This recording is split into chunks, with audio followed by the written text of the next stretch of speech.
एक दफा एक खूबसूरत हरा भरा जंगल जिसमें बहार आई हुई थी। सूरज ढल रहा था और आसमान पर गुलाबी और नारंगी रंग बिखेरे हुए था। साफ पानी की एक नदी बह रही थी जिसके किनारे रंग बिरंगे फूल खिले हुए थे और हर तरफ तितलियां उड़ रही थीं। वहां पर ही एक हाथी जिसका नाम मोती था नदी से पानी पी रहा था और भारी आवाज में कह रहा था, वाह वाह, आज का दिन कितना सुहाना है। नदी का पानी कितना मीठा है। तभी अचानक आसमान से एक छोटी नीले और पीले रंग की चिड़िया तेजी से उड़ती हुई आई और मोती की सूंड पर बैठ गई। चुलबुली चिड़िया चहचहाते हुए कहने लगी, जी जी, मोती भाई देखो, मैं आसमान की सैर करके आई हूँ। तुम तो कितने भारी हो, तुम कभी उड़ नहीं सकते। मोती हंसने लगा और अपनी सूंड को हल्के से हिलाया। हो, चुलबुली, मैं उड़ तो सकता हूँ, लेकिन जमीन पर सबसे मजबूत जानवर जरूर हूँ। कुछ दिन गुजरे। जंगल में बहुत से दरख्त लगे हुए थे और जिन पर कहीं फूल और कहीं फल थे। एक खूबसूरत ऊंचा दरख्त जो सुर्ख रसीले सेबों से लदा हुआ था। चंबेली उड़ते उड़ते वहां पहुंच गई। वहीं पर ही मोती हाथी भी फिर रहा था। चंबेली दरख्त की सबसे ऊंची शाख पर बैठकर सेब को चोंचे मारते हुए खा रही थी। मोती भाई, ये देखो, ये सेब कितना मीठा है, लेकिन ये इतना ऊंचा है कि तुम यहाँ तक पहुँच ही नहीं सकते। छोटे होने का यही तो एक फायदा है।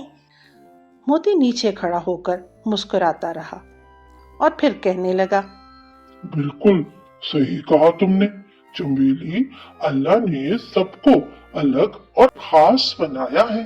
फिर अचानक मौसम बदल गया और जहां हल्की हल्की हवा चल रही थी वहां तेज हवा चलने लगी और वही तेज हवा आंधी की शक्ल इख्तियार कर गई। चंबेली डर गई और ऊंची टहनी से उसका तवाज़ुन बिगड़ गया।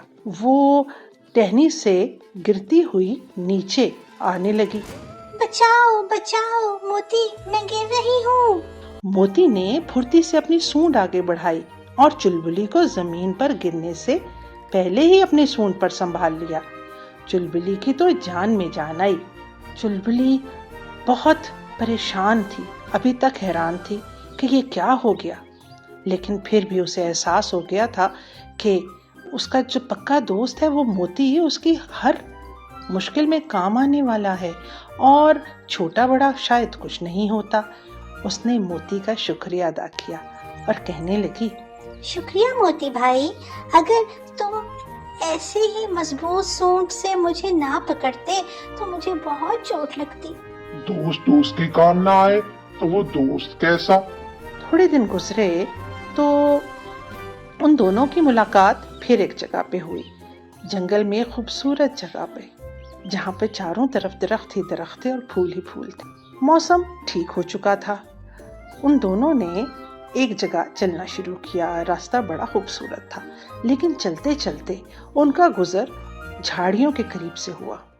उन्होंने दूर से देखा, वहां पर बानू भालू शहद की मक्खियों को छेड़ रहा था और मक्खियां गुस्से में उड़ रही थीं।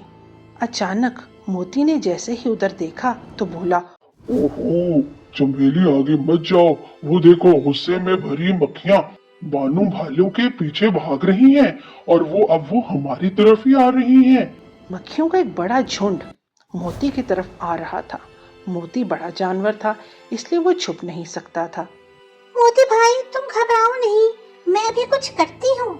चंबेली तेजी से उड़ी और मक्खियों का ध्यान भटकाने के लिए उनके आसपास गोल गोल उड़ने लगी। वो मक्खियों को जंगल के दूसरे रास्ते की तरफ लेकर जा रही थी, जहाँ बहुत सारे फूल हैं। मक्खियां फूलों को देखकर वहां ही रुक गई और मोती की जान बच गई। अब सूरज ढल रहा था और मोती और चंबेली नदी के किनारे खड़े बहुत खुश थे। मोती के कान में चंबेली ने आहिस्ता से कहा, मोती भाई, मुझे माफ कर देना। मैं हमेशा तुम्हारा बड़ा भारी होने का मजाक उड़ाती थी, लेकिन आज मुझे समझ आया कि तुम्हारी मजबूती कितनी जरूरी है। और मुझे ये समझ आया चंबेली के काम जो एक छोटी और तेजी से उड़ने वाली चिड़िया कर सकती है, वो एक बड़ा हाथी नहीं कर सकता। अल्लाह ने कोई भी चीज बेफायदा या छोटी नहीं बनाई, सबकी अपनी अहमियत है। दोनों हंसते हुए चल पड़े।